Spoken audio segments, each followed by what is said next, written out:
Hi everyone, and welcome to this new video in which we continue our close reading of Dialectic of Enlightenment by Theodor, Adorno and Horkheimer. Today we're going to keep reading from the last chapter, Notes and Sketches. Last time we went through the fragment Man and Beast, which talks about how men treat animals and from there how women are oppressed in the patriarchy. And this is all part of a theory to explain how we get to fascism. So the mistreatment of animals and then women stems from this fundamental belief that nature has to be feared and conquered, so it has to be mutilated. And so nature exerts great power on human beings, and this power keeps them in a state of nature where none of our faculties can be developed. So humans remain animals, and so by dominating nature and mutilating her, rendering her impotent, we can live happily ever after.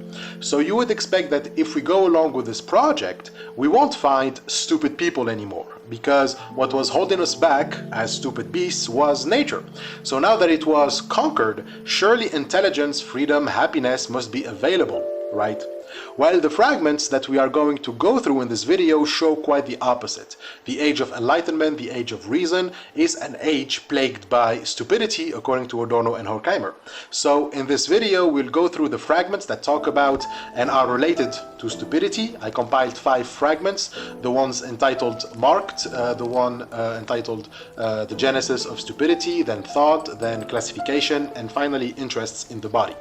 So let's start with the fragment Marked, which is about describing the stupidity that the authors are witnessing in their time, like this is a state of affairs that is contrary to what you would expect from enlightenment.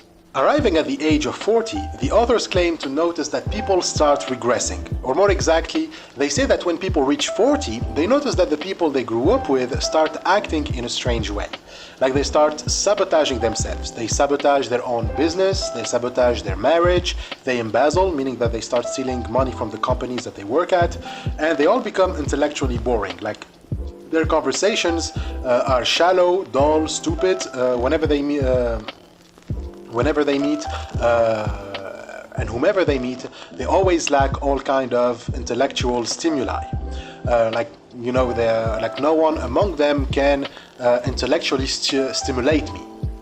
And this, they claim, is weird because when they were growing up, everyone who was about 40 was precisely the opposite of this. Like everyone was, exciting to talk to, because everyone was stimulating them intellectually, like their teachers, for example. So you would think that when you get to that age, you will also be having great conversations. But in reality, you just find out that people, well, are just boring as hell. So the middle-aged man starts wondering, why did people my age become like this? And so first he's going to say that maybe it's just an accident, like people don't always evolve for the better. I was just unlucky because I was born into the generation that evolved for the worse, like it happens. But then he will realize that this feeling that grown-ups are not okay isn't a new feeling. He actually felt it in his childhood. He already felt that his parents, his aunts and uncles, even teachers from elementary school to university professors were boring, like something was off. But maybe he didn't think too much about it. He maybe just said that it's the nature of grown-ups. When people grow up, well, they just become pain in the ass. But as he is now a pain in the ass too, he thinks about it differently. So Adorno and Horkheimer say that it wasn't the nature of adults or anything like that. It was actually the conditions of life in which we were born in and in which we grew up that did this. People were not by nature or by accident turned into stupid, boring zombies, but because the way of life imposed on them demanded that they become stupid, boring zombies since the beginning of their life. Under the existing conditions, the mere act of living while maintaining specific technical or intellectual skills leads even in the prime of life to cretinism. Not even the worldly wise are exempt. So even the worldly wise are cretins, meaning retarded people. That's what it means. It means stupid as hell, stupid as fuck. But what is interesting about this is that it looks like they know, that the middle-aged people know what they have become, and they feel guilty about it. It's like they know where the world is heading, what's going to happen to the young. It's like they know that the promises of a better life for the children is just bullshit, and once they grow up, the young will be the same boring losers that they have become at 40. But what do they do then? What do the middle-aged men who reach this realization do? Well, they just feel guilty. And that's it. That's all they do. They just feel guilty all day.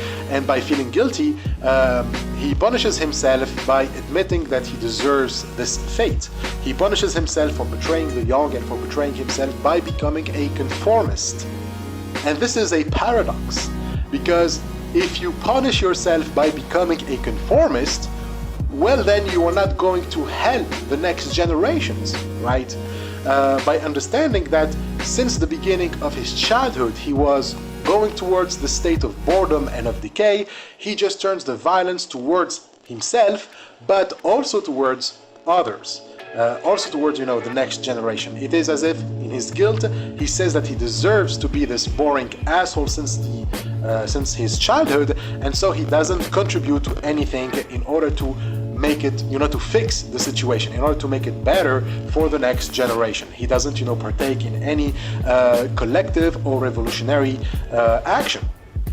And so he, in short, believes that since his childhood he was cursed, that he bore a mark from the start to be condemned to decay. It is as if human beings, as punishment for betraying the hopes of their youth and accommodating themselves to the world, are marked by premature decay. And so this is like you are punished today for the crime that you will commit tomorrow. It is a weird providence. Like since God has decided that you will commit murder, you will spend all of your life suffering. But no one will think that maybe it was the suffering that led you to commit the crime in the first place, right? So since that thought doesn't occur to them, doesn't happen, doesn't come to the middle-aged man, he doesn't do anything for the young now except just, lament and feeling guilty. And, usually, that's when people fall into reactionary sentiments. Like revolting against the system would mean that he goes against the providence. He would go against his punishment. But he feels too guilty to do that. Like, who am I to even try to revolt against the system if being oppressed by the system is what I deserve? So he lets the next generation go through the same process, thinking that as long as he is lamenting the premature decay of the young and his own, he is doing the right thing. Right? But there are things that we can do that are better than just keeping this mark, keeping lamenting. We can start by, as the authors say in the postscript of the fragment, we can start by admitting the historical nature of individuality, which means that the concept of individuality is historical, meaning that it is the product of a historical processes. And if we understand these processes, we can maybe start making start changing things for the better. Like the problem is in the concept of individuality, because we're not looking at how it was formed. What are the mechanisms, the historical mechanisms that created individuality as we understand it today? So individuality doesn't just fall from the sky. It has some material conditions, some social structures and formation from which it emerged. And this is where it gets weird. Because, as they say in the concept of individuality, well, it is a very strange concept in itself, because it emerged in opposition to the same conditions from which it emerged. The tendency toward human emancipation emerged under the aegis of individuality, but at the same time, it was the result of the very mechanism from which humanity was to be emancipated. Like, individuality emerged from the same mechanisms from which humanity wants to emancipate itself. So individuality was about the emancipation of humanity from authority, but it was that authority that allowed individuality to form and emerge in the first place. The authority was actually crystallized in the individual, and so you have a paradoxical concept. Like it wants to emancipate from what it is. Individuality wants to emancipate from individuality. They say in the autonomy and uniqueness of the individual, the resistance to the blind and repressive power of the irrational whole was crystallized. But that resistance was made historically possible only by the blindness and irrationality of the autonomous and unique individual. So the individual could only be an individual by being blind and irrational. That's what allows, its autonomy and uniqueness apparently, but it is exactly the same thing that the power that individuality is resisting is. Like the power that it resists is also blind and irrational. So it is the blindness and irrationality of power that allowed for individuality to emerge in the first place as a response to it. And as such, individuality is the product of an irrational and blind power turned against itself. It is like a child resisting his parent. The parent represents the whole, while the individual represents the particular. And so the particular screams its independence from the whole that wants to swallow it, but both are as irrational and blind as the other. And so in this, they remain both attached to one another. And so then Adorno and Horkheimer, they reach one conclusive definition of individuals as mutilated residue. They say, so individuals are basically residues not fully encompassed by the prevailing system and still happily surviving, and marks of the mutilation inflicted on its members by that system. So individuality is a mark and a residue. It is a residue that the system didn't encompass, but being a residue, it is a trace of a mutilation. The child is a mutilation, like something within the father refused its own authority, and so the father castrated it. It cut it off, it cut that foreskin, and that foreskin, well, was the residue that bears the trace of a castration. And that foreskin, well, you have to imagine this is a metaphor, the foreskin turned into the child. But then the child is being a mutilated residue, and being a mutilated residue, well, he is weak. Most of its essence was denied to him. He can be an individual only as he acknowledges this weakness. But then he has no other choice but to assert himself in front of the power that cut him by being as, violent or even more violent than the power that cut him. So he becomes even more violent than the father, given that he has a lot more to make up for. So the principle of self-preservation is again at play in the child. The child is also trying to self-preserve, but since he got a, the starting point that he got is further than the father, he has to make, extra efforts in order to preserve himself. Being weaker than his father, he has to make more efforts in order to self-preserve. And that self-preservation, as we've seen throughout the whole book, is always violence. It's always violence. So the child has to be more violent than his father, and he must be more violent towards his father than his father was towards him. And so the particular is going to exaggerate the traits of the whole. And so it is no coincidence, for example, that individualism was predicated on the idea of property. Individuals want their property. The individual wants to take something only for himself as to affirm his power and dominance, in contrast to the authoritative power. On this, you have the foundation of the principle of competition that is so pervasive in our societies. The individual, like the rebel teenager looking for property, says, I will exert all the power that I can over something and claim that I am stronger than my father, who couldn't exert all of his power despite his constant trying. I am proof of this. I am that part of property that belongs to my father that he couldn't control. And so I, however, will exert a total power over my own property. Like nothing is going to be cut off from my own property. But then the individual is only repeating the whole, only more violently. And the things that it creates, the things that emerge from him, turn against him more violently than the child turned against his father. And so individuals face life as if they can affirm themselves against everything that nature and society throw at them. They can defeat the compulsions of the world, they can defeat sickness and bankruptcy until they realize, by the age of 40, that that's more than they can handle.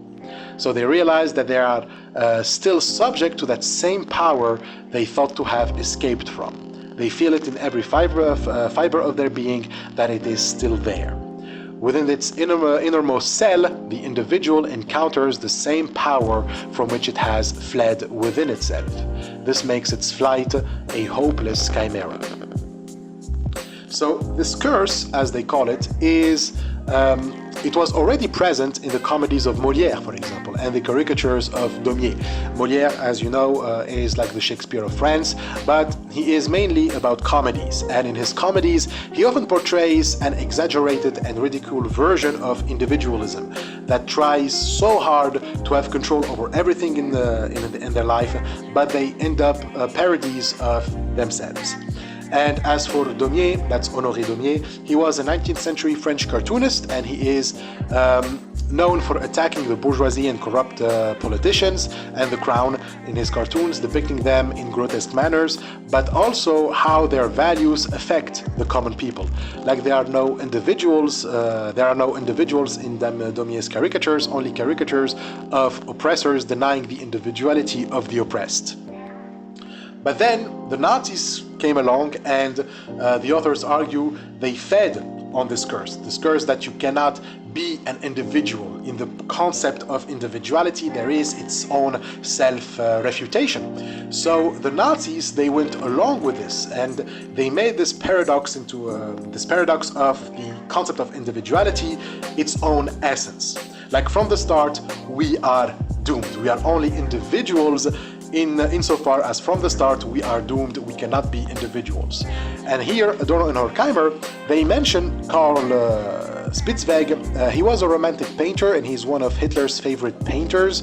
And the authors say that the Nazis made Spitzweg their classical painter, and I'm not sure why they would say this. Like in what way the paintings of Spitzweg would, abolish the individual or portray the individual as this paradoxical entity. I'm not sure why. Maybe it was because he was making paintings in which he mocks and satirizes the individualist norms of his time, but I'm not sure that goes as far as abolishing the individual. And plus, I actually enjoy his paintings, but anyways. So the point is, in this fucked up view of what makes an individual, failure and success are the same thing. At the end, the whole has succeeded in repeating itself. Society is characterized by its hardness and its harshness, and to be a successful individual or a failure, in both cases, it requires a hardened individual. Like that's only in relation, as they say, to a hardened society that this idea of individuality represents anything better. For the successful, they represent something better in the same way as the dying father who was abusive towards his child looks at his son who is now a billionaire and be like, my abuse made you better than me, So society is harsh, and individuals must be hard as well. They must be as harsh, as cold, as cold-blooded, and murderous as the society in which they are if they want to be successful. But it's the same thing if they are a failure, because the failure is rewarded with street smarts. For example, you become a gangster, you become a ruthless criminal, for example. And so the collective forces the individual into constant humiliation. In order to be successful, you have to be humiliated so many times, and in order to be a failure, you also have to be humiliated so many times. And in both cases, you end up as a hardened individual. And so the hardness of the individual that results of is a trace of the collective's shame for what it has done, for what it has, subjected the individual to, but also the collective beliefs. It's the collective's belief in the necessity of its oppressive process. Without mutilated individuals, the whole knows that it won't repeat itself, that it cannot reproduce itself. So it produces that kind of individuals that will carry on the whole. So in short, the individuality that is, promoted in the Age of Enlightenment is an individuality that just reproduces the whole from which it tries to to emancipate.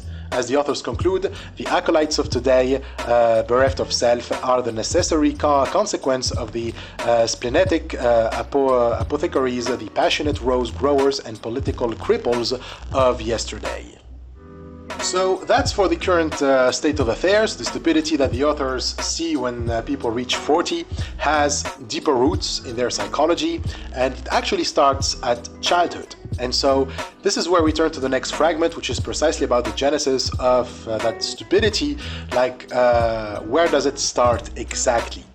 So Adorno and Horkheimer ask, well, why are people so stupid?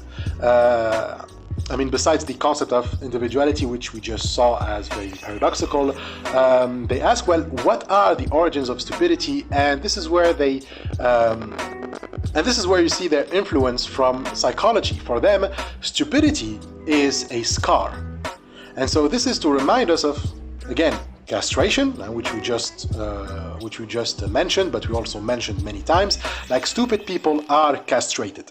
So what does it mean? Well, we can start with a metaphor. That's how Adorno and Horkheimer start this fragment with. They give the metaphor of the snail. They write, the emblem of intelligence is the feeler of the snail, the creature with the fumbling face in which, if we can believe Mephistopheles, it also smells. So Mephistopheles is a character in Goethe's famous play Faust.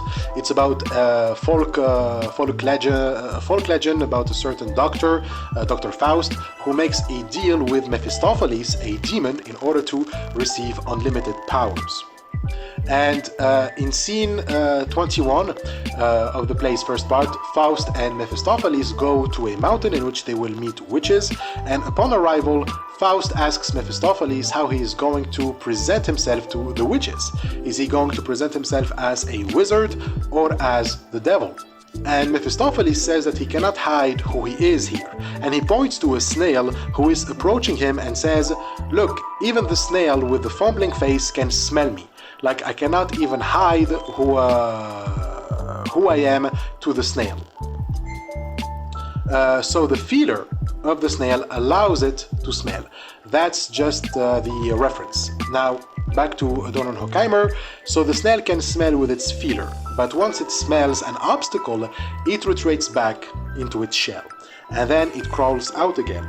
So if it smells the obstacle once more, it goes back to its shell. It does this many times over and over again, and the intervals between each only grows.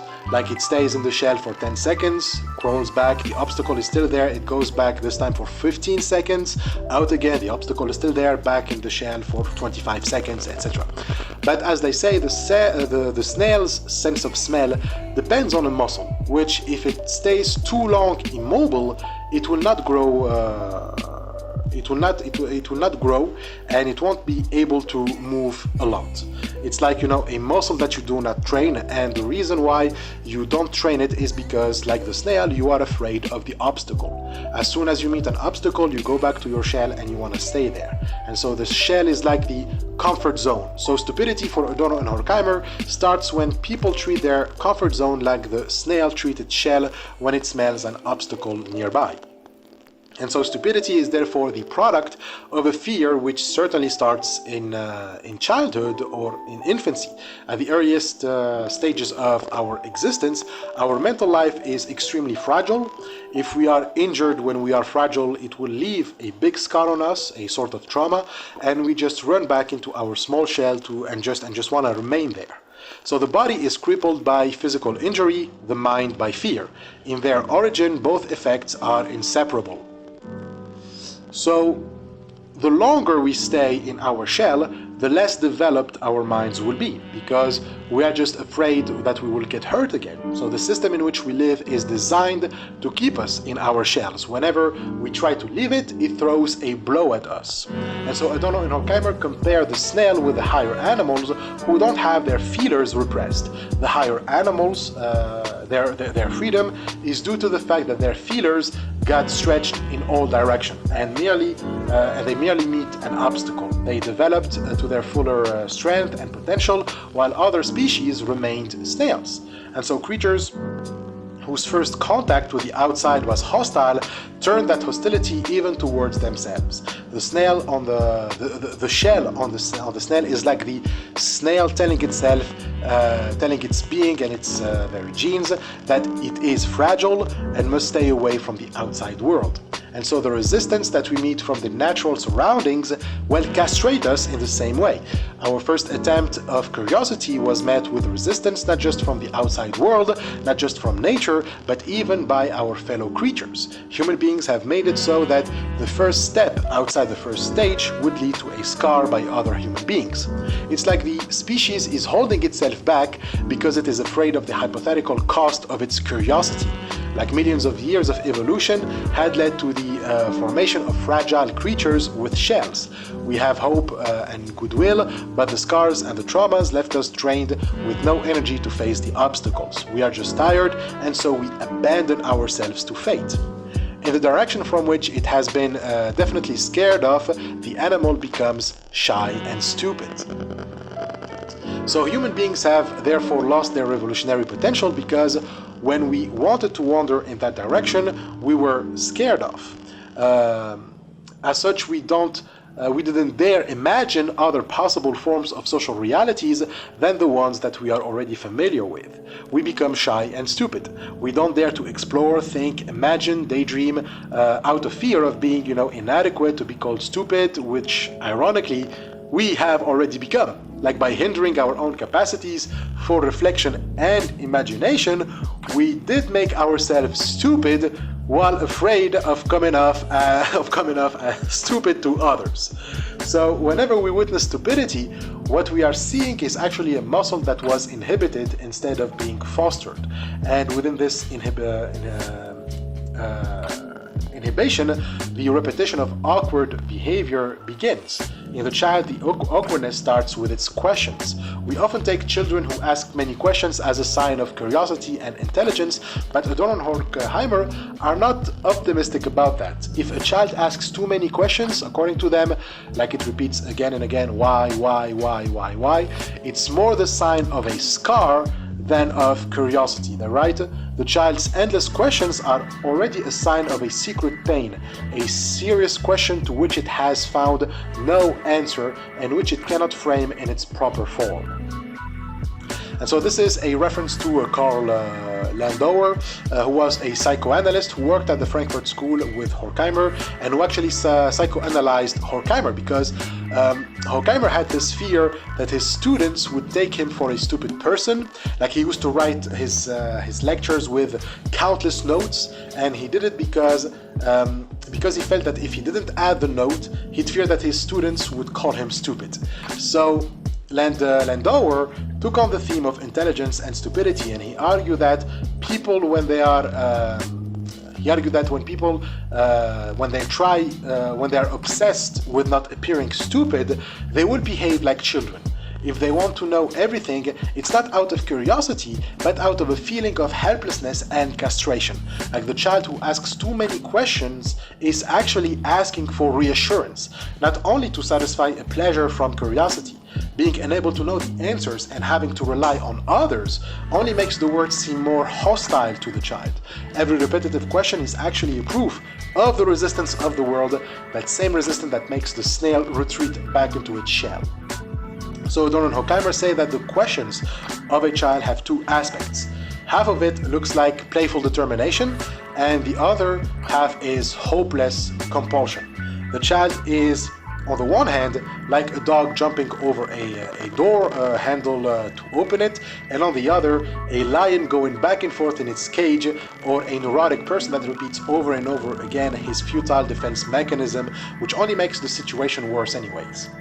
And so this is critical for the child, since he is already, like the snail, prevented from experiencing the world through its resistance. Stupidity for Landauer is the inability to experience. Because experience requires faculties, and the more inhibited they are, the less capable we are to experience. So the surroundings of the child must make sure that he gets to develop these faculties. If the questions drag too long and he cannot find any answers, or if the parents threaten the child with brutal reactions to his questions, the scar will only be deeper. Such scars lead to deformations. They can produce characters, hard and capable. They can produce stupidity in the form of deficiency symptoms, blindness, or impotence if they merely stagnate, or in the form of malice, spite, and fanaticism if they turn cancerous within. So the scars in question turn everything that was potential for experience into an obstacle for experience. Like when the sexual organ, that a potential for pleasure and connection, is turned into an instrument of shame and domination, for example. Like the goodwill of the child, which propels him towards others, becomes a tool to repel others. It turns into ill will. Like the child is taught, for example, to repress his emotions. Suppressing his right to ask questions can make things worse, of course, as it sends the message that he cannot even allow himself to express his helplessness. Not only the forbidden question, but the suppressed imitation, the forbidden weeping, or the forbidden reckless game can give rise to such scars. So the mind too would turn against itself and deprive itself of its own intellect. Individuals simply don't dare to go where they were once told not to. Opportunities for possible better lives and worlds become blind spots. Like it doesn't occur to them that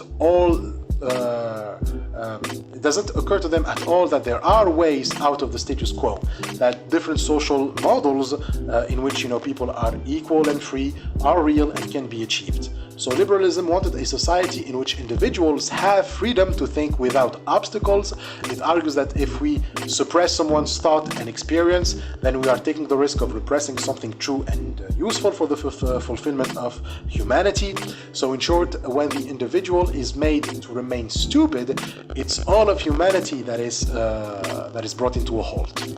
The intellectual gradations within the human species, indeed the blind spots within the same individual, mark the points where hope has come to a halt, and in their ossification bear witness to what holds all living things in thrall. Now, the problem of Horkheimer and Adorno, that fear of coming off as stupid, is what fuels enlightenment. The enlightened man tries to hide his stupidity through excessive knowledge that doesn't have anything to account for except self-preservation. If the goal of knowing is to hide that stupidity, then its goal is to assert power. People seek knowledge to show that they are not stupid, and that is determined by what they can accomplish with their knowledge. If it serves their survival, if it gets results, then it's all good. And so this tendency to see knowledge as nothing more but a tool to hide your stupidity is called knowingness. And we will come back to this in the next video, but it is important in order to understand what this form of knowledge does to thought and how it hinders it. And this is what our next fragment is, and it's called thought. So the paradox of enlightenment reveals itself when knowingness turns into ignorance, where the people who know are those who don't think. So according to Adorno and Horkheimer, the loss of thought starts with how we judge the value of a theory, for example. Thought dies when the value of a theory is determined by nothing else but its fruitfulness. When we think that what makes a theory true is its results, there is no thinking anymore. For Adorno and Horkheimer, the point of a theory is to make us think, but if the only thing we care about in theory is the results of that theory, then we do not think anymore. It is, of course, mistaken to believe that the truth of a theory is the same as its fruitfulness. There are some, however, who appear to assume the opposite. For them, theory has so little need to find application in thought that it should dispense with thinking altogether. So, they're talking about where theory must find application. It is in thought, not really in the world. It is good that theory gets results, but the point of theory, they argue, is not so much to affect the world, but to affect thought first. Theory must change the way we think, because it is by changing the ways that we think that we can change the world, right? So when they say, or in their case, it is by making us think that we can change the world. The authors are more concerned here with a lack of thinking altogether than a way of thinking. Like theory is supposed to make us question why the world is going this way. And so theory points to you that there is something wrong, and it requires that we think in order to solve it. In thinking, you go on to explore new territories, come up with alternatives, imagine different worldviews, etc. Like theory is the beginning of thought. But if theory is just about getting results, then theory can dispense with thinking altogether. It is no longer concerned with stimulating thought, and ironically, a theory that aims at results is a regression of the Marxian maxim that the point of philosophy isn't to interpret the world, but to transform it.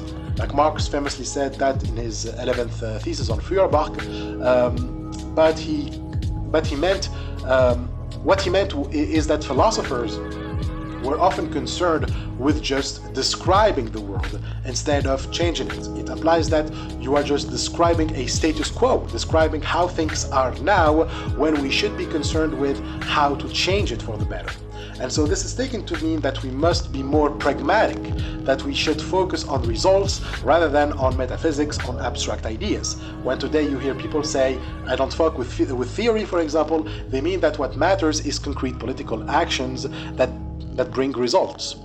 So I have a Marxist friend who actually said that to me when we were discussing the role of theory once. She said it's just intellectual nonsense while she is living in hardcore reality, the harshness of society that we just mentioned in the fragment marked. Like she follows concrete and empirical results, not the intellectual fantasies of theories. Like theory is seen as a waste of time. But Adorno and Horkheimer are saying that if theory is a waste of time, the alternative, focusing on results, doesn't even give us the time to do anything. If one is a waste of time, the other acts as if time doesn't exist. When you judge a theory by its results, then you take, as they say, every utterance as either a final profession of faith or a taboo. Every theory, in other words, become a dogma. We either submit to it like to a god, or we destroy it as an idol. If it gets results, we worship it. If it doesn't, it's a false god. So in both cases, we lack freedom in relation to the theory. Like in relation with a deity, we are either followers or we are iconoclasts. We either believe without knowing, without understanding why we believe, or we destroy the idols of those who don't share our belief without understanding why they believe in their idols. And so in both cases, we become subject to forces that we are not even aware of. The believer as well as the iconoclast are not free because they lack subjectivity in relation to their belief. They become the instrument of those of other forces. And it is the same with the idea that what makes a theory true is its results. Result-oriented approaches to theory make theories dogmatic. We either submit to the result like it's a god, or we destroy the theory of others who don't produce results like they are heretics. But if we understand truth in that way, as a matter of results, then truth implies that there is no active participation of a subject. My own awareness and subjectivity stands in opposition to truth. But Adorno and Horkheimer don't accept this. For them, truth implies the active participation of the subject. If they are right, then it means that truth based on results is actually untruth.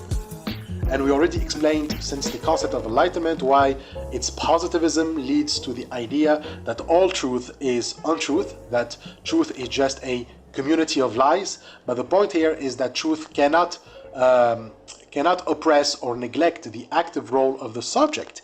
And if you focus on just results to determine if your theory is true, then you are discarding that active role of the subject. So truth, in other words, can only be truth if it is experienced as such.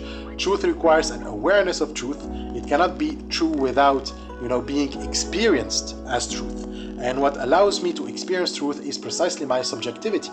It is in the nature of truth that one is involved in it as an active subject. People may hear propositions which in themselves are true, but they experience their truth only by thinking as they hear and by continuing to think.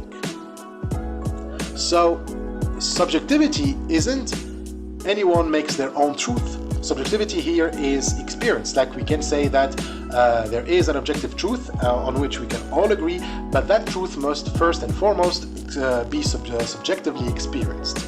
And that is why you need thought for Adorno and Horkheimer. Thought is the experience and the expression of my subjectivity. I can experience truth only through thought, only by thinking about it. And therefore, the truth value of a theory isn't the rejection of thought by results, but the continuation of thinking. If we abide by results, we don't think anymore, and if we don't think anymore, we cannot experience truth, and if we cannot experience truth, we become dogmatic and we lose our freedom. We become the instrument of power. And so theory becomes a fetish, a commodity to hide the social realities underneath it. As they argue today, one is called to account for one's thoughts as if they apply directly to praxis. So whenever you speak, you can only be listened to if the theory or your thought can be applied directly to a praxis, if we can apply directly to the world or to a political action. And so this is fetishism, because it presupposes that every theory must be complete the moment it comes to our head or on our tongue. It then implies that we human beings must be computers. We must compute the complexity of social realities as quickly as computers as a computer can run over all the combinations on a chessboard. This is what I mean when I say that we don't have the time. For a theory to be complete, it is necessary that we take our time with it. Because, well, it is through time that we experience. A computer doesn't really need time, even if it is slow at downloading your movies. It doesn't need time because a computer does not experience. And that's also why a computer doesn't make mistakes. It always runs perfectly. Even when there are bugs, the computer itself didn't make any mistake. A computer isn't even a bug isn't even a mistake for the computer, because a computer doesn't have attention deficiency. We human beings can make mistakes because we cannot always be focused on our tasks, but a computer is always focused on its task.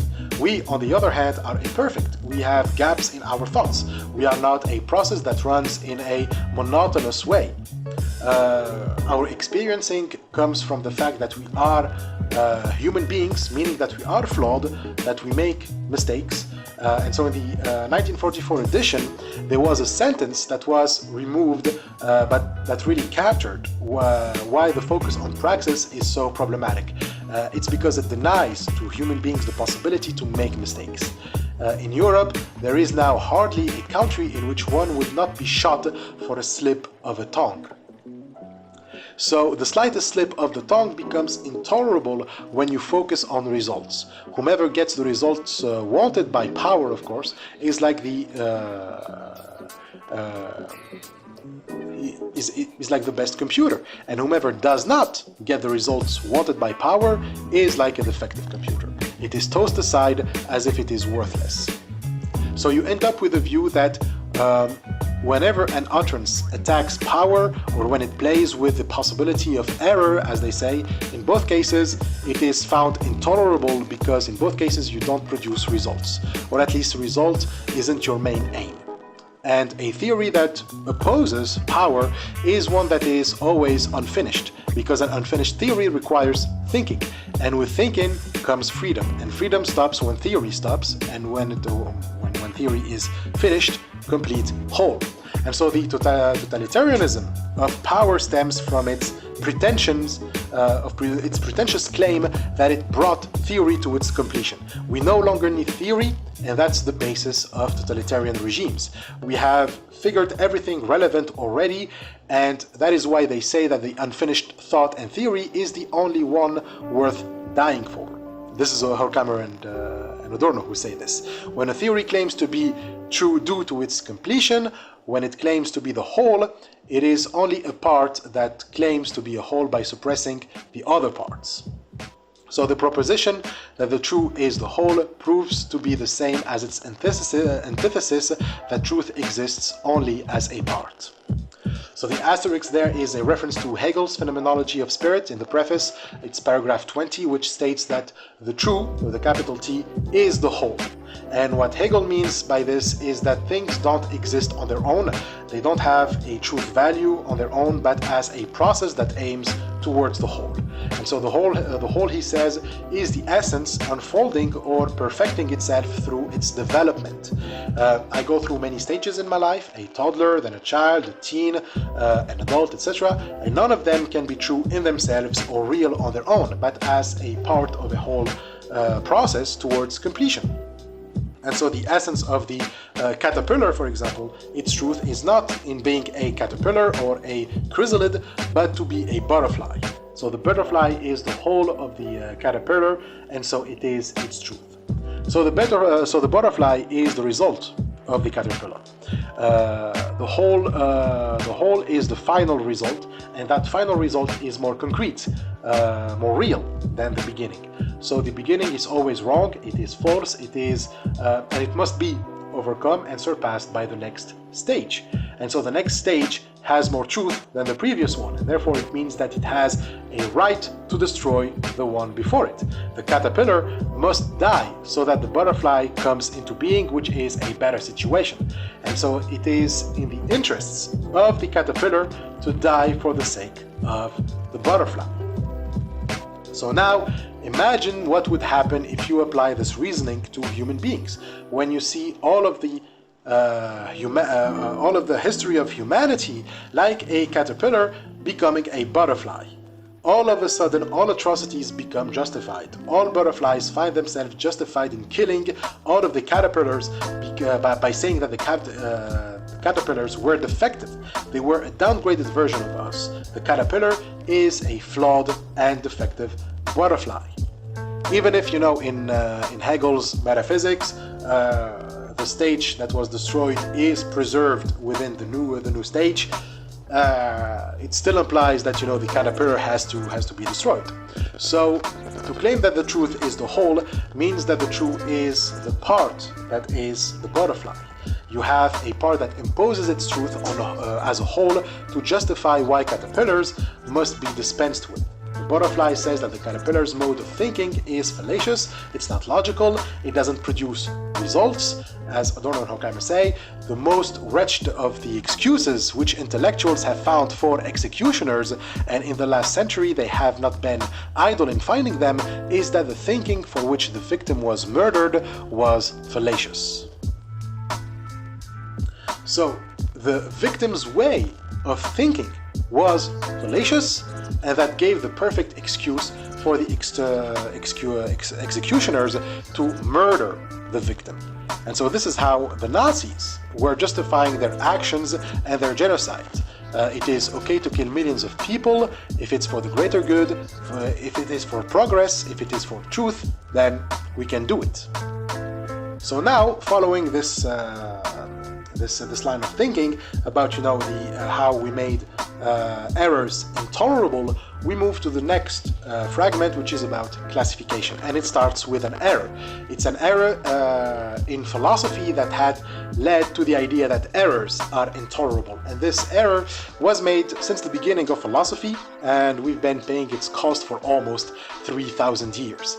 And so this mistake was to confuse the scale with the significance of categories. In other words, we thought that the significance of a category is the same at its scale, when in reality the scale of categories is not the same as that of significance. That was precisely the error of the Eleatics and all who followed them, with Plato and Aristotle at their head.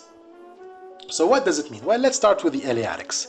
Now, these are pre-Socratic philosophers, meaning that they lived before Socrates, and they were older, much older than Socrates, even though they were contemporaries. For example, the head of the Eleatic school was Parmenides, and he met Socrates when Socrates was about 20 years old. But Parmenides was very old, about 70 years old, and he's called an Eleatic because he's from the Greek colony of Elea in Italy. So we are at the beginning of philosophy, and Parmenides classified the world into two categories. There is being on the one hand, which is real, like how things are in reality. In reality, things exist as one thing, like this is called monism, there is only one substance. And then on the other hand, there is becoming. And so this is how things appear to us. And Parmenides called these illusions, that we see many things, that many things come into existence and disappear, that things change and move, etc. None of it is real according to Parmenides. And this is pretty much the main tradition in philosophy ever since. Like there is always one world that is the world of being or of essences, that's the universal, and then there is another category, that of the particular, of singular entities, of becoming. And Plato and Aristotle followed this pattern, and most of philosophy did so. So the universal stuff is like what brings the many things of the second category together. It's like the general concepts, if you want. When you see something common that is repeated in many particular things, that common thing is more universal. Like imagine there is a scale of categories that ranges from the general or universal to the particular. Now, you see something commonly occurring through many particulars. That thing forms a category, and given that it is a pattern, given how recurrent it is, it scores higher on the scale towards the general. And general concepts are pretty good at helping us understand the world. When we see patterns, it helps us, classify things in order to apprehend them better. That's how we work in science. We classify things by the recurring patterns we find in them. General concepts are material for representation, whether we get to them through abstractions, like in mathematics, or the scientific method with, empiricism. But we can also do the same with particular concepts, such as individual names. When I use the name Theodor Adorno, for example, I have a representation that allows me to understand that specific individual in their own way. And so while general categories and concepts have their utility, and categories can be put higher or lower on the scale of categories, it doesn't mean that they are more or less significant than others. That a concept is general instead of particular doesn't imply that it is deeper or more stable or more eternal than a particular concept, like it has more value. But this is the error that Adorno and Horkheimer are talking about. General concepts are often seen as more significant and valuable than particular ones. But they argue, why would they? Philosophers have been worshipping repetition as if that when things repeat themselves they are divine or something, as if the chorus in a song has the power of redeeming words. But as they say, the mere repetition in speech of moments which occur again and again in the same form bears more resemblance to a futile, compulsive litany than to the redeeming word. So the fact that a pattern repeats itself over and over again doesn't mean that it is special, or at least more special than something that occurs only once. The world, after all, is unique, as they insist. We don't think that our world is great because it will repeat itself over and over again, but precisely because it is unique. We have only this one. We don't need in order for our world to be significant that our world becomes, in some sort of general category. And so this leads us to another mistake related to this one, and that is confusing classification of knowledge with knowledge itself. Because classification is just a condition for acquiring knowledge. As they say, classification is a condition of knowledge, not knowledge itself, and knowledge in turn dissolves classification. But because of the first error, where the most general categories were deemed more significant than the particular one, and it is through classification that we create those categories, classification became synonymous with knowledge. Whomever classifies will see that the more things he classifies within general categories will be more valuable than the things that go to particular categories. And so knowledge becomes knowledge of which category is worth more than the other. So things become backward. Now knowledge becomes a condition for classification. We know in order to justify our ways of classification. We know in order to be reassured that the general categories will always remain more important than particular ones, that the universal will always be deeper than the particular, and that the singular must always admit its inferiority and and worthlessness in comparison with the universal. But in order to break from stupidity, we need to break from this. We need to break from this kind of knowledge that says that, well, knowledge is just about classification. But since all of this started with a scar, with a mutilated body, well, the remedy also has to start with the body itself. And so the next fragment is called interest in the body.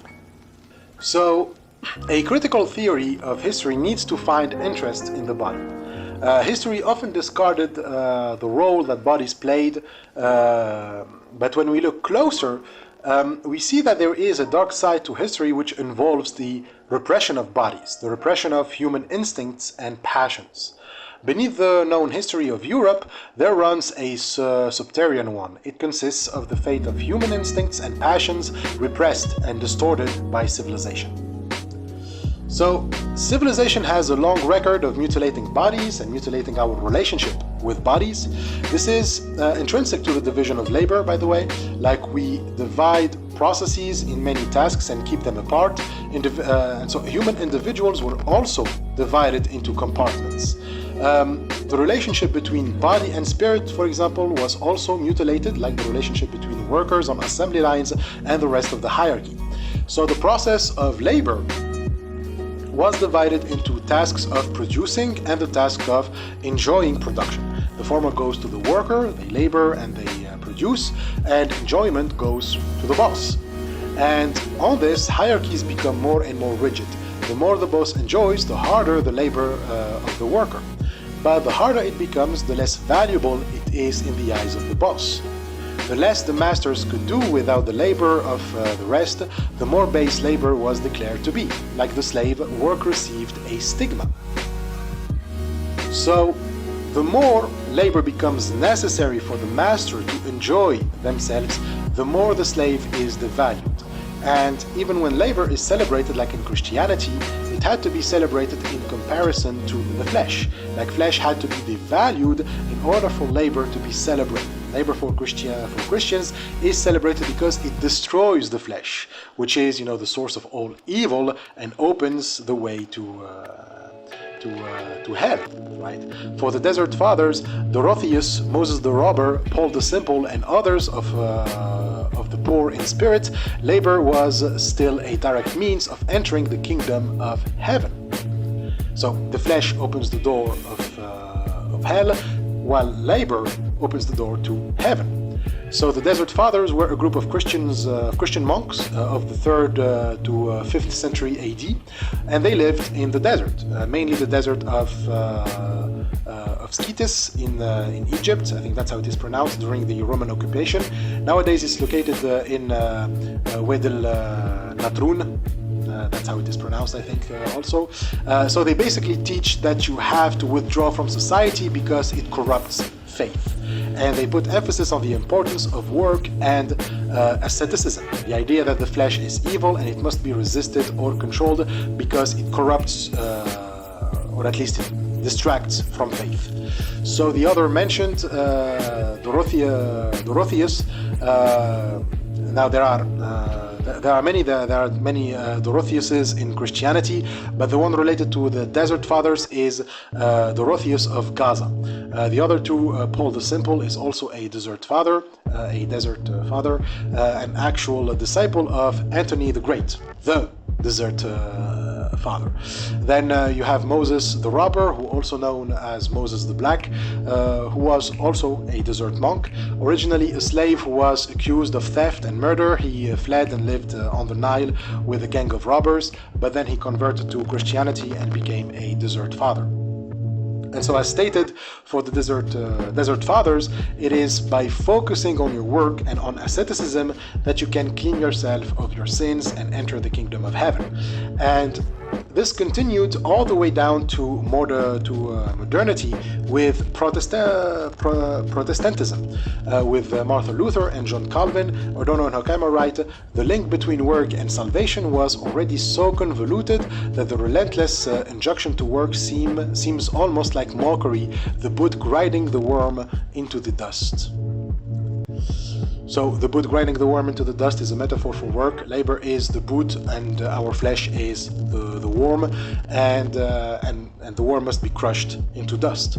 So when the bourgeoisie came to power, it was on the same principles which were laid first by Machiavelli as means for princes to keep their power. About the flesh being the source of evil, they write, "In collusion with the unbeliever Machiavelli, it rank in the modern bourgeois order by extolling work, which in the Old Testament had been designated a curse."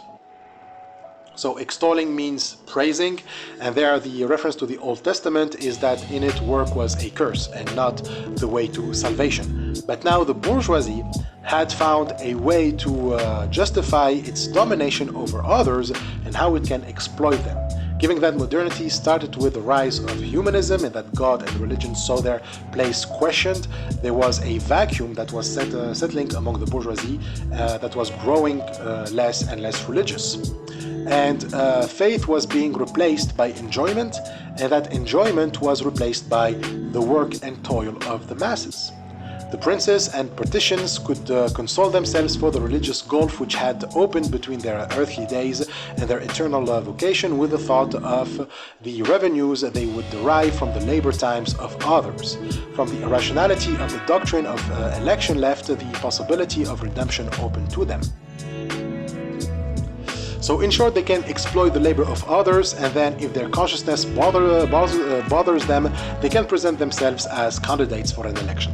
After all, the division of labor offers them that legitimacy. They represent the brains of society, while the mass represents the body. And as we know, the most important organ in the body is the brain, according to the brain. And so what you have is a hierarchy between those who consider themselves essential and those considered by those as unessential. Those who work, who toil, who use their bodies instead of their minds are deemed inferior. The fate of the slaves of antiquity was endured by victims up to the modern colonial people they counted as inferior. They were by nature two races, the higher and the lower. So those who emancipated themselves from work see themselves as superior to others who are still trapped in labor.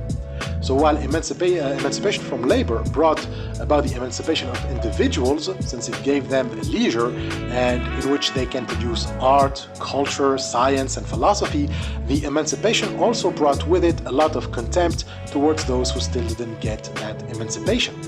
So even worse, the conditions of those who stayed trapped worsened since they have to work harder to provide for the basic needs of those who got emancipated.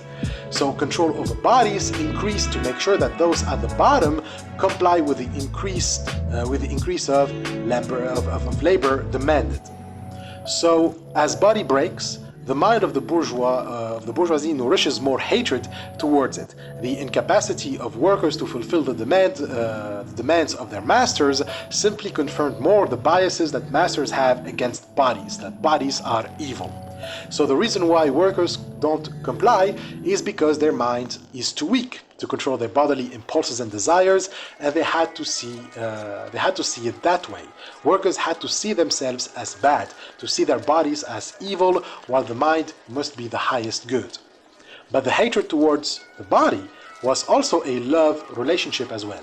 The hatred of the mind has the hatred the mind has towards the body also stems from the mind's love to the body.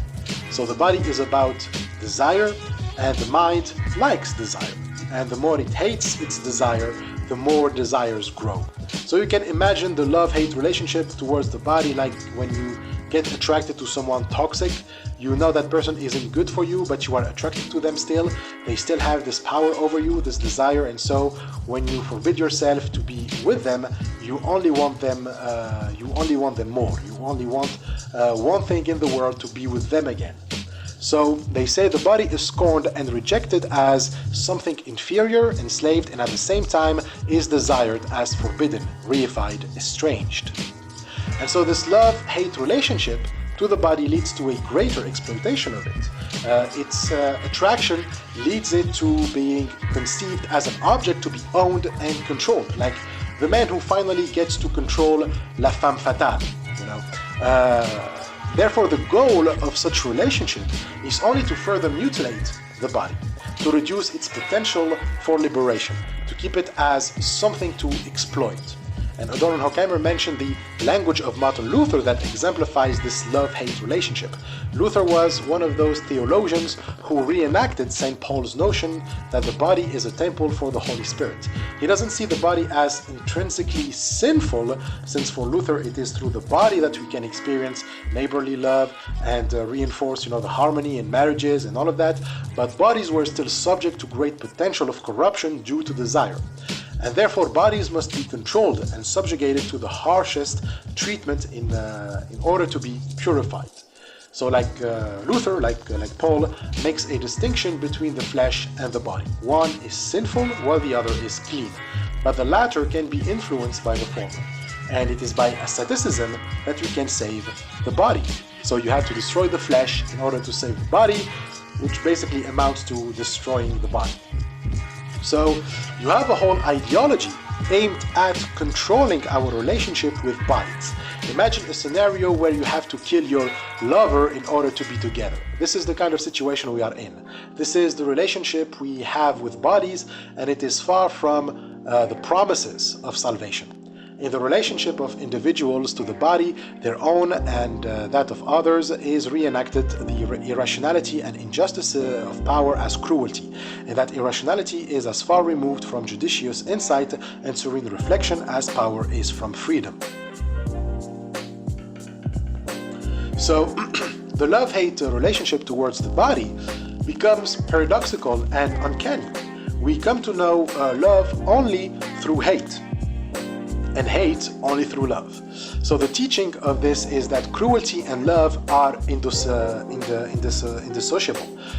When Luther talks about neighborly love through bodies, the end result is to be cruel towards your neighbor.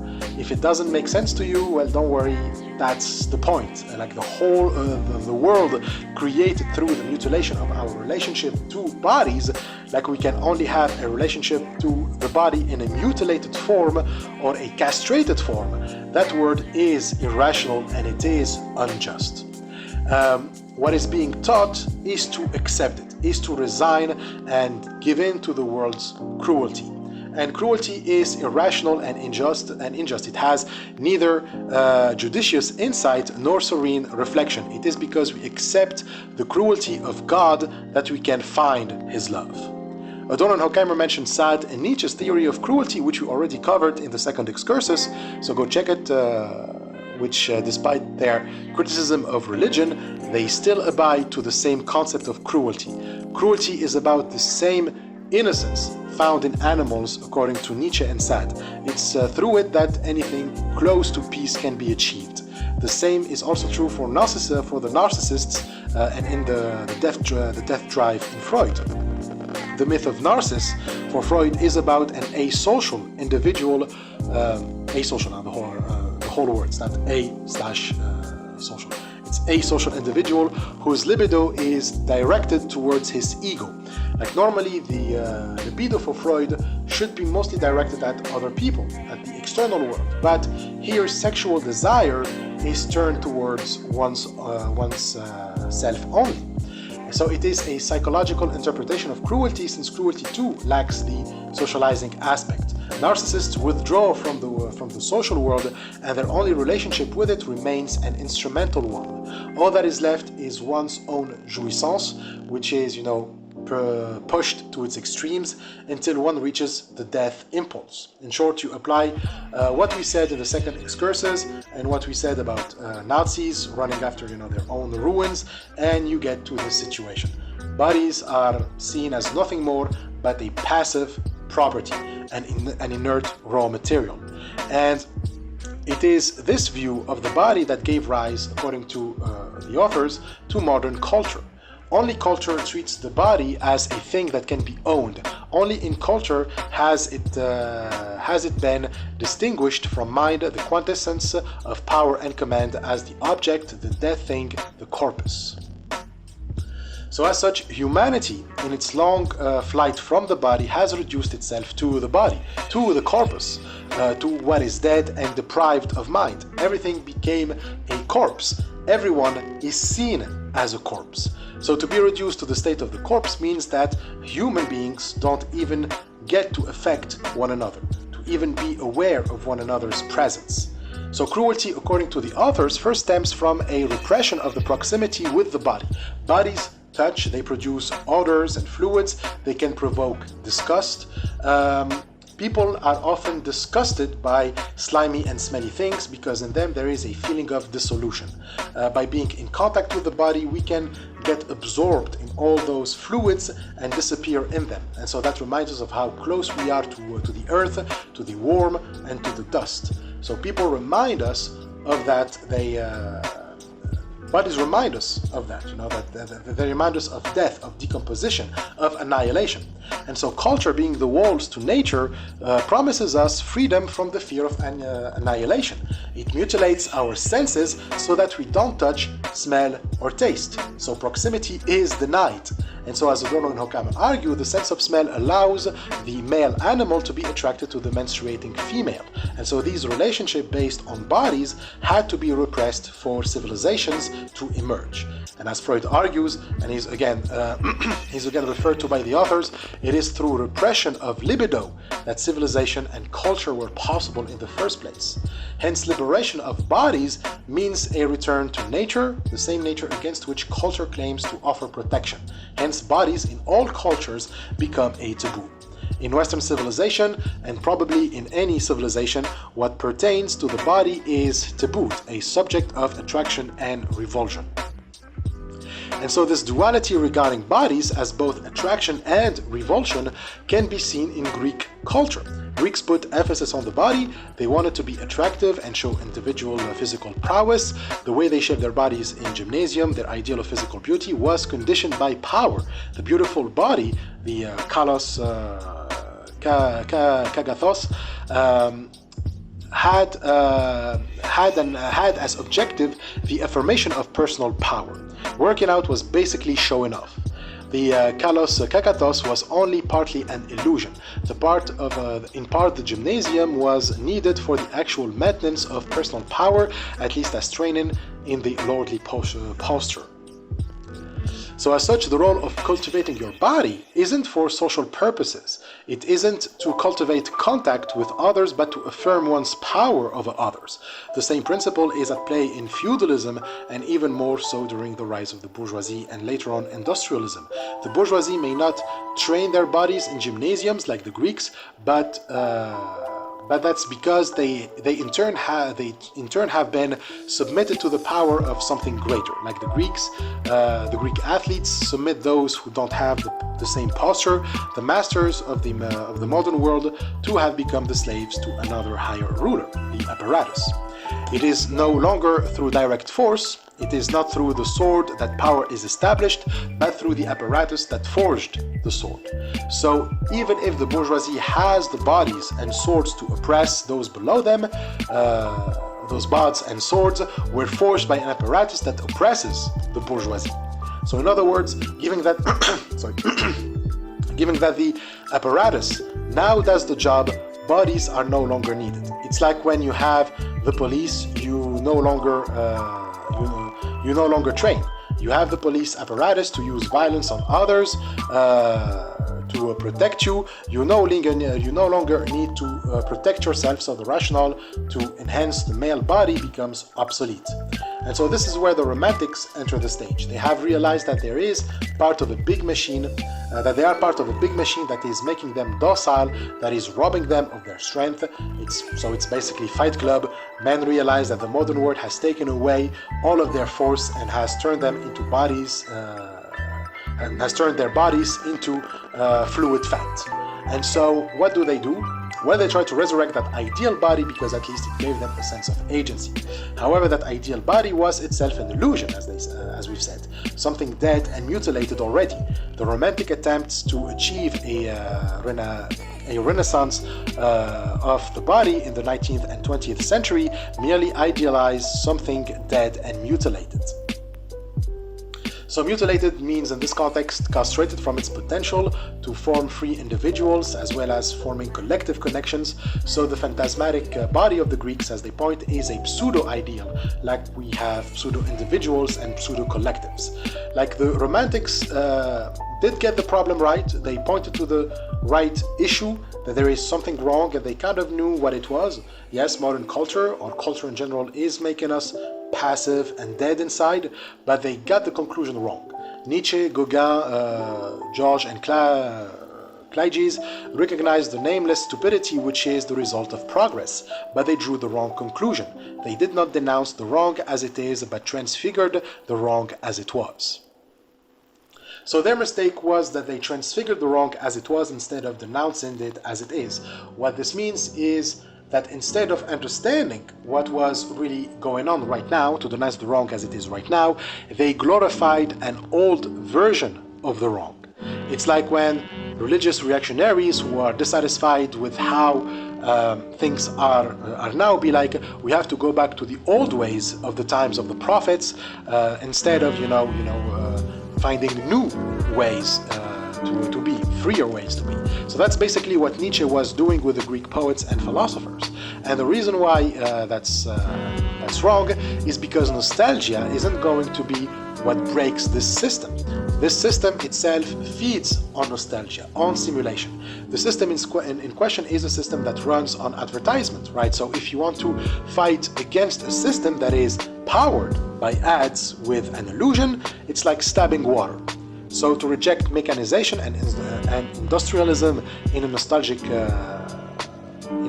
name of a past in which strength and majestic bodies thrived is the best gift you can give this system.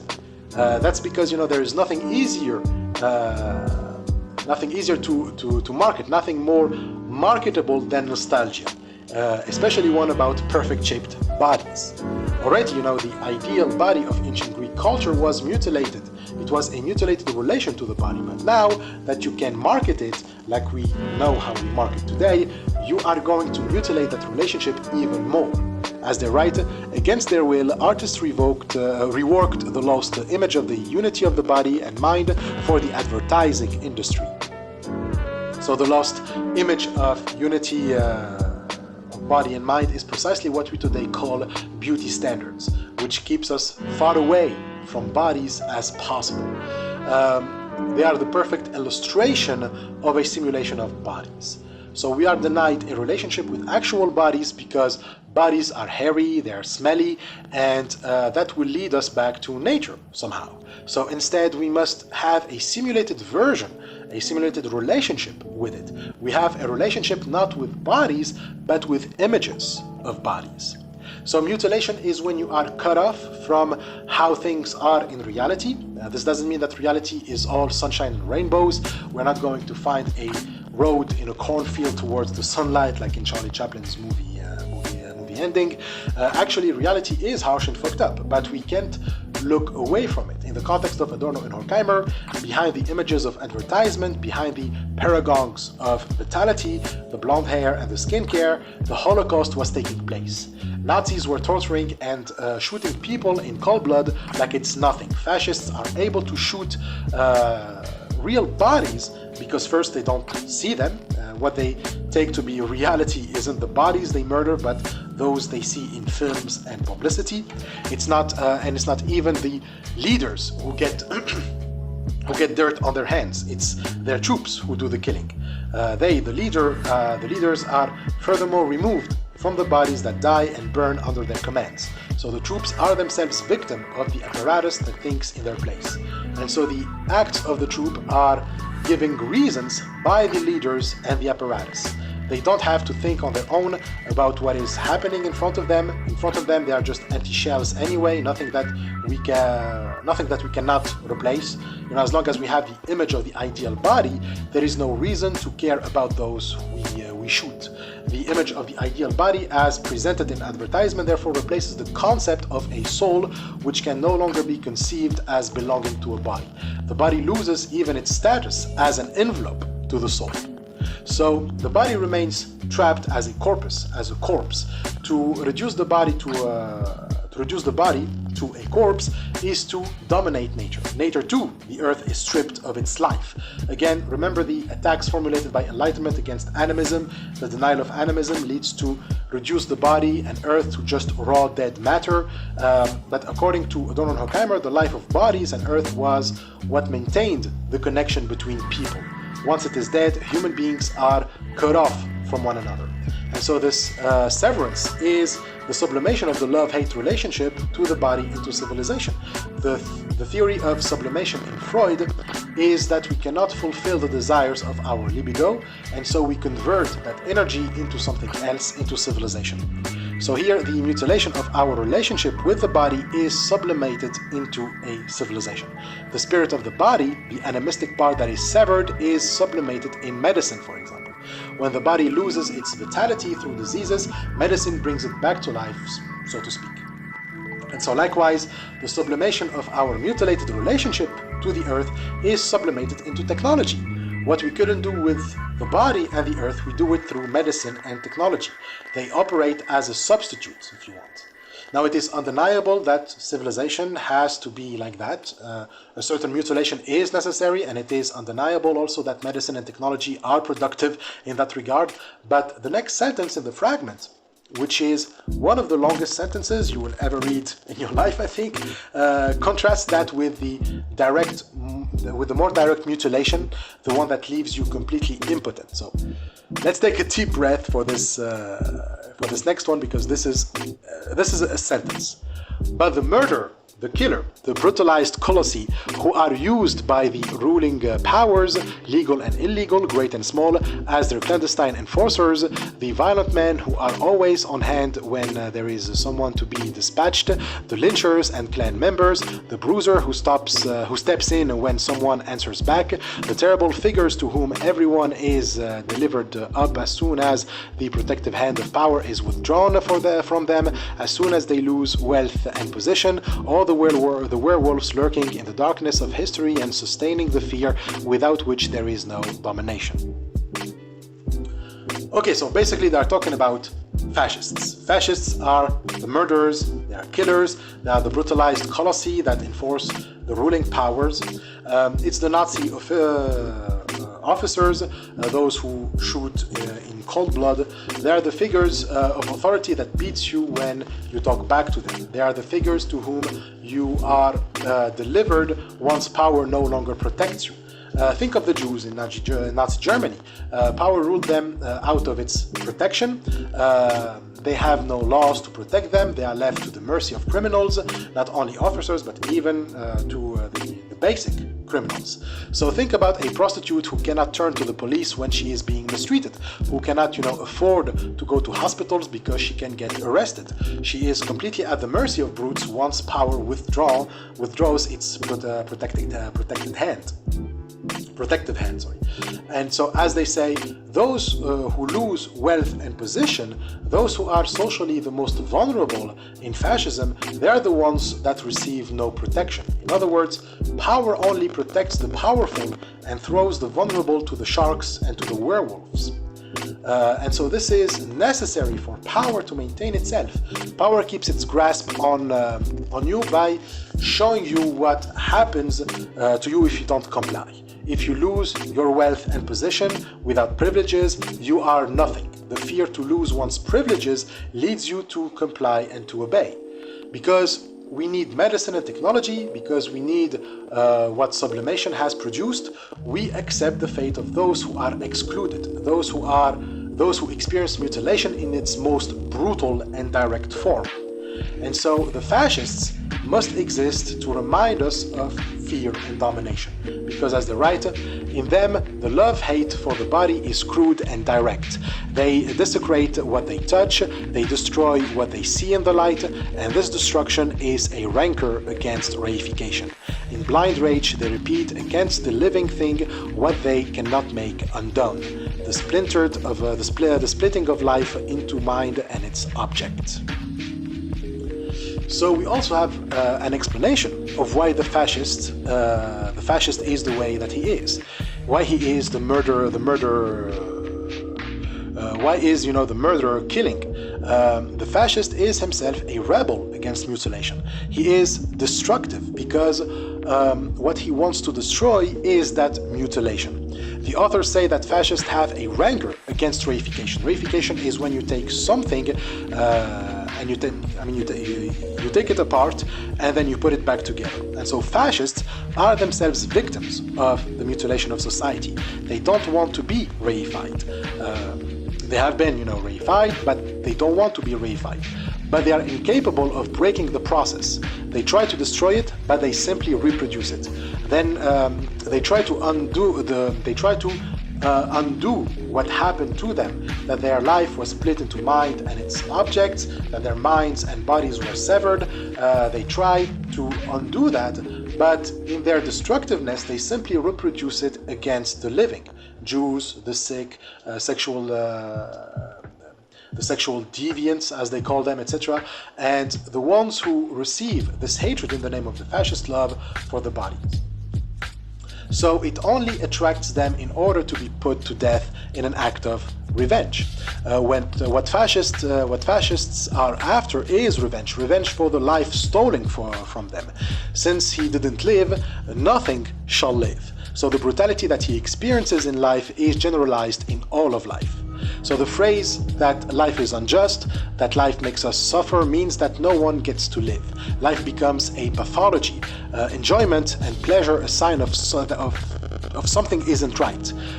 It is through this enmity towards life that power is maintained. The art of government teaches that life must be viewed with hostility and enmity, and it is especially those at the bottom, the lowest order, that must internalize this hatred. The lowest order, as we said, must be the most hateful and hostile towards life, towards body, towards themselves. So this enmity of the lowest for the life withered within them, an enmity once carefully implanted and nurtured by those at the top, whether secular or clerical, and to which the lowest relate themselves, homosexuality and paranoia by killing, has always been an indispensable instrument of the art of government. So hence the lowest orders lean only towards one thing: to love the hate towards themselves, implanted and nurtured in them by fascist and clinical leaders, like the Desert Fathers and the clerks taught hatred towards the body for the lower masses. Love the fact that you hate yourself can be the best fascist motto. They must hate that they are made of flesh and blood, either by completely dominating it or by excessive puritanism. Like they try to become pure at all cost as an act of despairing revenge against life. Fascism finds its root in resentment. Remember the second excursus in which we talked about Nietzsche's theory of resentment. So basically resentment is what gives rise to morality. The weak, because he's unable to be strong and to dominate others, resent the strong. They create morality as a means to bring down the strong to their level. And so paradoxically, the Nazis made Nietzsche their favorite philosopher. Remember again, Nazis viewed themselves as the strong and wanted to get away with resentment and morality. But there were two subjects of resentment, which is directed towards the body. And the propaganda about returning to nature and dominating it is just a reaction from the inescapable body. What the fascist wants is to be at war against the body in order to dominate it. But he simply realizes that civilization has failed him. Instead of giving him the tools to dominate the body, he finds himself dominated. And so the failure of civilization is a fascist belief. Civilization has failed to save man from its tragic nature. The praise of nature and of perfect body images is just an attempt to return to nature, but to dominate it. Like this time, I swear, we will bring that bitch to its knees and without the need of civilization. But this relationship is, of course, bound to fail, because what would actually happen when the Nazis win over nature? Well, he'd have no struggle anymore. So the direct battle against nature without the mediation of civilization is one that the Nazi is bound to lose. He either lives in a constant war against the body, or he lives or he lives as the loser of that war. But at least he had given his all. And that's why Adorno and Horkheimer compared the relationship between the fascist and the body as a marriage that can never be consumed, that stops at the bachelor party. The tragic worldview of the fascists is the ideological stag party on the eve of the red blood wedding. So there is nothing after it, because the real desire, after all, is to kill the bride. They have the same affinity to bodies as hunters for nature. Hunters love nature as they murder animals. The psychological state in which the fascist looks like that. He is fated to kill, but knowing that he will eventually run out of things to kill, he must be the one who gets put down. Similarly, the love towards the body is one that is about killing the body, to turn the body into a corpse, which in return turns the Nazi into a corpse. So everything is therefore reduced to a corpse, the hunter as well as the prey. It ends up in a course hunting another corpse. So the bodybuilders and the gym goers, the athletes and the sport enthusiasts are themselves corpses. And so this is the tragic worldview of the fascists, meaning that they are bound to dwell among corpses. The asterisk refers to the Nazi scholars of the 30s who vulgarized Nietzsche's concept of tragedy, particularly Alfred Baumler. Now, he's not mentioned in the asterisk, but he's famous for having made Nietzsche the philosopher of National Socialism, so the Nazi Party. And to make it short, Baumler didn't like how Nietzsche theorized tragedy. Like for Nietzsche, tragedy is a subjective aesthetic experience. It's not supposed to give any political or objective guidance, and this is what Baumler wanted. He wanted to make tragedy objective, like an actual ritual, instead of just a myth.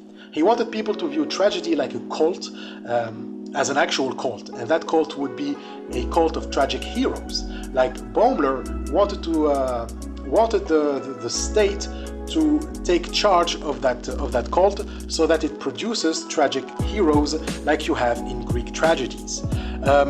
They wanted people to embrace life in all of its tragedy, in all of its pain and suffering, and be happy with it. In short, you must love that you are a corpse. That's what nationalism teaches. Be a corpse and love that you can turn others into corpses as well. And so there is no escaping tragedy. The Superman for Nietzsche is precisely he who accepts fate, who accepts the tragic view of the world and be happy despite of it. So the problem is that this mentality, taken by the state apparatus, fostered even further indifference towards bodies. When Nietzsche complained that religion has fostered such an indifference, the Nazis have only heightened it with their interpretation of Nietzsche. They see the body as a mobile mechanism with its hinged links, the flesh upholstering the skeleton. They manipulate the body, actuating the limbs as if they were already severed.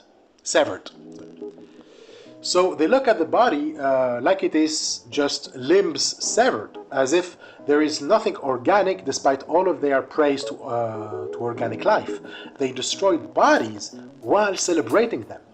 And so the authors make a contrast between how the Nazis look at bodies and how old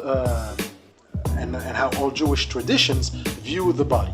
The Nazis look at body through measurement, like with a yardstick, which in the old Jewish tradition, when they measure a body, it's only to put it in the coffin.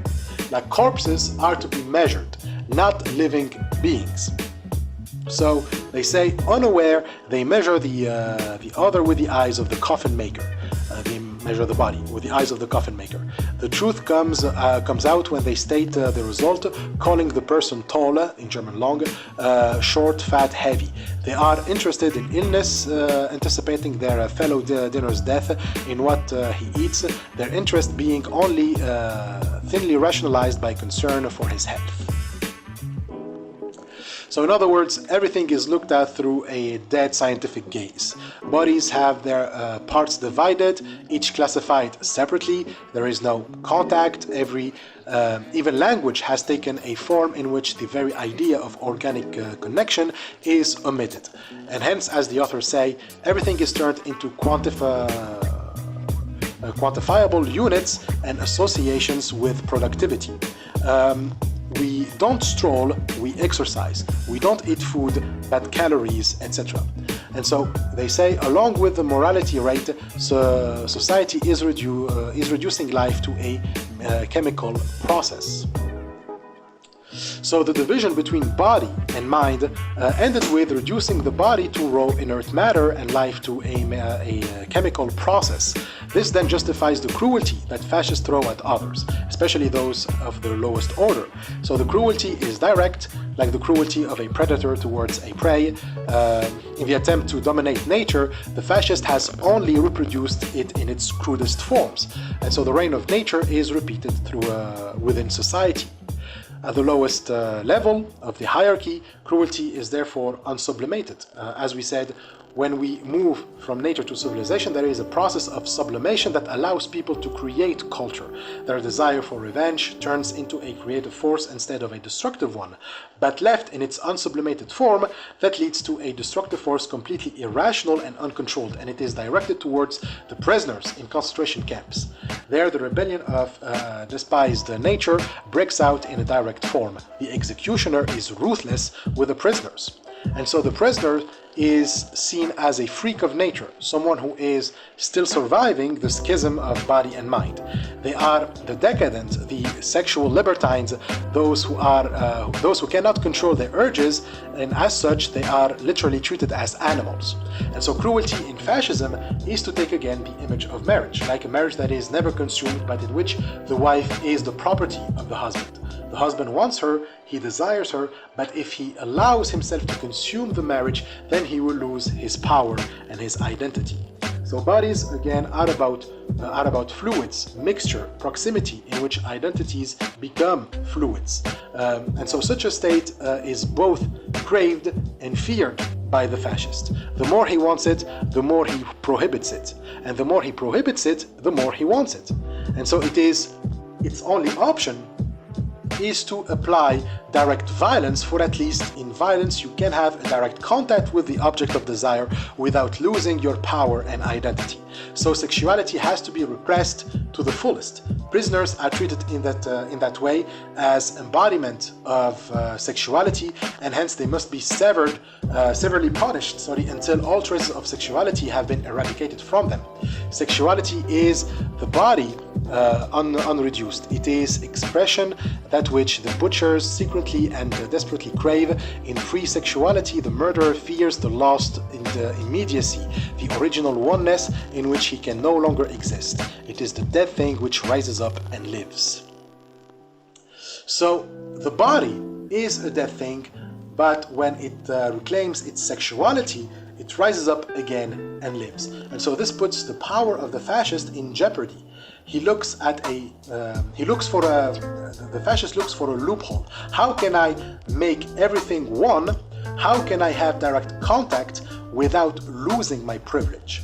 And so his only way is to make everything one in nothingness.